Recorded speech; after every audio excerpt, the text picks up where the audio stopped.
আমরা কি দেখেছি? আবু সাইদ মারা গেছে, আর আবু সাইদের যে গুলি করেছে সেই গুলি ছোড়া পুলিশকে ধরা হয় নাই। সেই পুলিশের পক্ষে অনেক রাষ্ট্রের যন্ত্র দাঁড়িয়ে গেছে। মামলা করেছে পুলিশ, খুন করেছে পুলিশ, তদন্ত করবে পুলিশ, আর এই পুলিশ চোখের মধ্যে ঠুলি পড়ে আছে। সারা পৃথিবীর মানুষ যা দেখে বাংলাদেশের পুলিশ তা দেখে না। বাংলাদেশের অনেক প্রবীণ রাজনীতিক যারা চোখে দেখে না। আমাদের ঘুম নেই চোখে, আমাদের কানে হঠাৎ করে কানে পড়ে পানি লাগবে, পানি। আমাদের মনের মধ্যে ভেসে ওঠে এক শিশুর একদিক থেকে গুলি লেগে আর এক দিক দিয়ে বেরিয়ে গেছে। আমাদের চোখের সামনে বারবার ভেসে ওঠে শহীদ আবু সাইদের সেই সাহসিকতার সঙ্গে দাঁড়িয়ে থাকার চেহারা। আধা ঘন্টা একটা জায়গায় দাঁড়িয়ে থাকতে হলো কেন? একটা মৃত দেহকে এতক্ষণ রাস্তায় দাঁড় করিয়ে রাখা হলো? তারপর যখন জাফরপাড়ায় গিয়ে পৌঁছলো মরদেহ, সেখান থেকে মাত্র এই 200-300 গজ দূরে আবু সাইদের বাড়ি। কই এই গাড়ির বহর থেকে তো একজনও আবু সাইদের বাড়িতে যায় নাই সান্ত্বনা দেওয়ার জন্য। আমরা এরপর কি দেখেছি? এরপর আমরা একটা তথ্য বিবরণী দেখেছি, এফআইআর দেখেছি।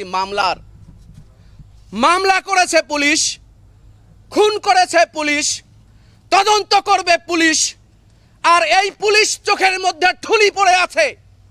সারা পৃথিবীর মানুষ যা দেখে বাংলাদেশের পুলিশ তা দেখে না। বাংলাদেশের অনেক প্রবীণ রাজনীতিক যারা চোখে দেখে না। আমরা কোথায় যাব? আমরা কার কাছে যাব? আমরা কার কাছে বিচার প্রত্যাশা করব? আবু সাইদের মৃত্যু নির্মমভাবে হয়েছে। হাজার হাজার মানুষ দেখেছে, কোটি কোটি মানুষ দেখেছে। এই ভিডিও কোনো এডিট করার সুযোগ নেই, একাধিক টেলিভিশন সরাসরি সম্প্রচার করেছে।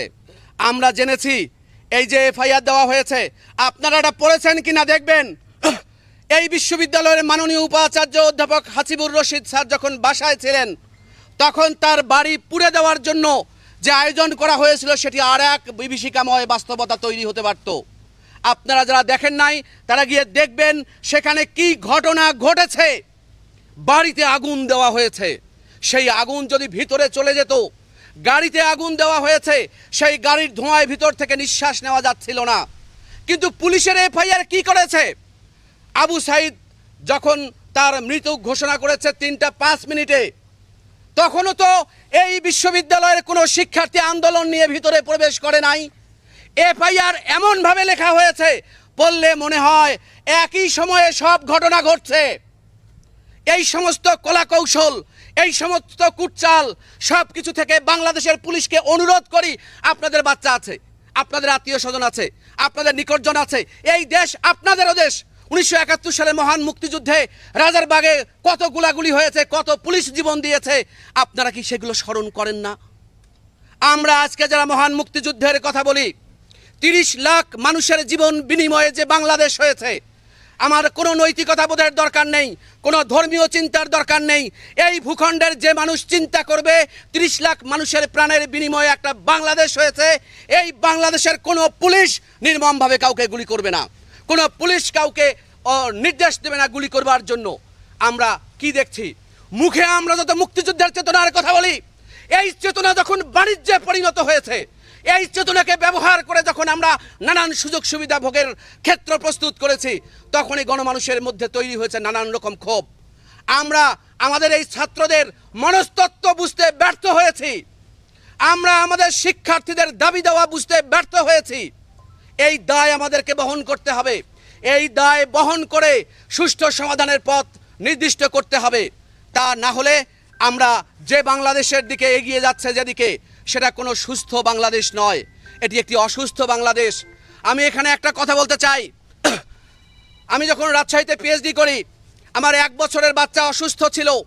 তখন সে হাসপাতালে, আমি যখন রাজশাহী মেডিকেল কলেজের পাশ দিয়ে আসি, তখন একটা ছোট্ট বাচ্চাকে এক বাবা সাদা কাপড় দিয়ে মুড়িয়ে নিয়ে যাচ্ছিল।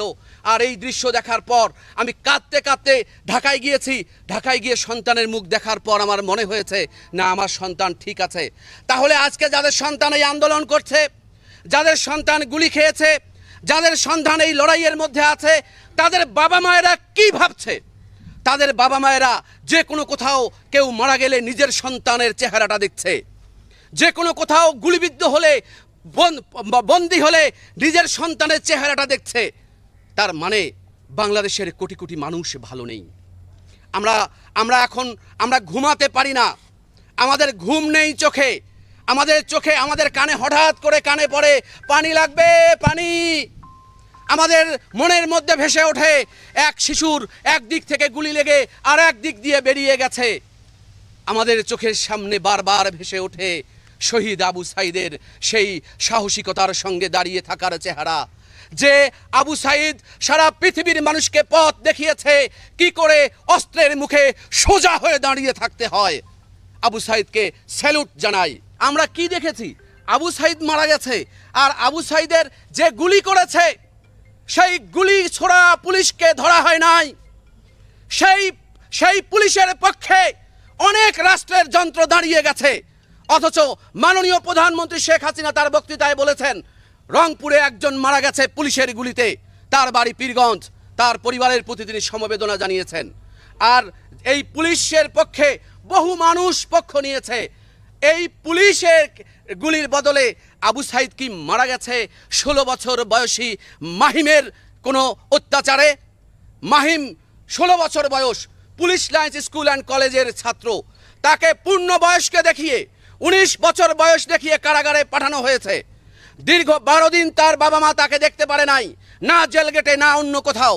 বাবা মাকে দেখতেও দেওয়া হয় নাই সেই সন্তানকে, এবং সেই সন্তানকে করা হয়েছে আসামি।